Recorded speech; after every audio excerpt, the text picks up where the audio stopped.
ఇళయరాజా పాత పాటల విషయంలో రచ్చ ఎప్పుడూ కామన్. తాను కంపోజ్ చేసిన పాటల్ని ఎవరైనా పాడినా వాడినా అస్సలు ఒప్పుకోరు రాజాగారు. కోర్టులో కేసు వేసి కోట్లు లాగేస్తూ ఉంటారు. అలాంటి సంగీత దర్శకుడికి ఫస్ట్ టైం షాక్ తగిలింది. సొంత పాటలను కూడా వాడుకోవడానికి వీల్లేకుండా ఢిల్లీ హైకోర్టు ఉత్తర్వులు జారీ చేసింది. గతేడాది అగత్య అనే తమిళ సినిమాలో ఎన్నినియా పొన్ నిలవే అనే పాటకు సంబంధించి అసలు వివాదం మొదలైంది. ఒరిజినల్ గా ఇళయరాజా స్వరాలు సమకూర్చిన ఈ ట్యూన్ని అగత్య సినిమా కోసం ఇళయరాజా తనయుడు యువన్ శంకర్ రాజా రీక్రియేట్ చేశారు. పాటలోనూ ఇళయరాజాకు క్రెడిట్స్ ఇచ్చారు.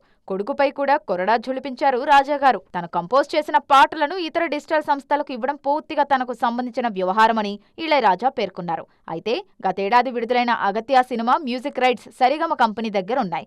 ఈ పాట ఒరిజినల్ ట్యూనున్న 3 పని సినిమా హక్కులు కూడా సరిగమ దగ్గరే ఉన్నాయి.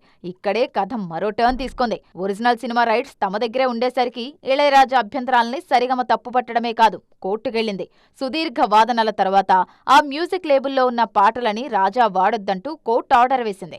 1976 నుంచి 2001 వరకు ఇళయరాజా సంగీతం అందించిన 134 చిత్రాల సంగీత హక్కులు సరిగమ సంస్థ దగ్గరున్నాయి.